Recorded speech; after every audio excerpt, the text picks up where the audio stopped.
I don't think God is sovereign or knows the future from the perspective he engages with us in, because he lives in every moment with us.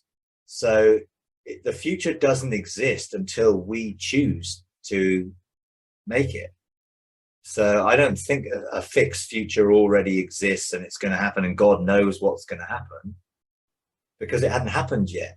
Now, I know people have different views of time and it being a river flowing in one direction and it being a continuum that it already exists in this continuum.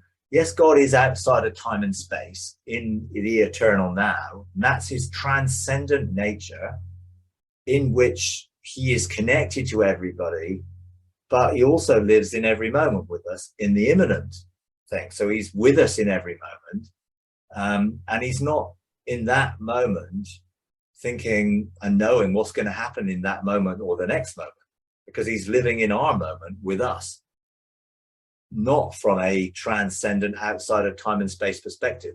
Now, I do believe that God, because he wanted relationship and he created the universe and all that's within it and all the dimensions and everything else for a relational union with him, to ensure that it was always going to happen eventually, and that desire and intention that God had would not be thwarted forever, potentially, Jesus chose to identify with us and include us in him before the foundation of the world.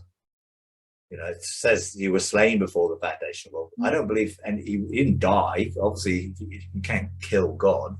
He didn't die, but he chose to identify with our potential death. And therefore, that preparation was already in place. Therefore, God, according to Ephesians 1:4, God predestined us to this relationship of restored face-to-face innocence, blamelessly innocent in love. So love was the key to it all, because God is love. So can you have love without choice? No. Yeah. God chose to love us. Therefore, he created us with choice. Otherwise, he wouldn't love us if he didn't give us choice to love him back.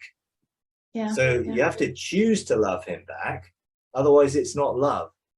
So God gave the opportunity for man to enter into a love relationship with him. And in that love relationship, the potential for man to choose not to love was always going to be there. That's inherent in giving man the choice. That's inherent in love.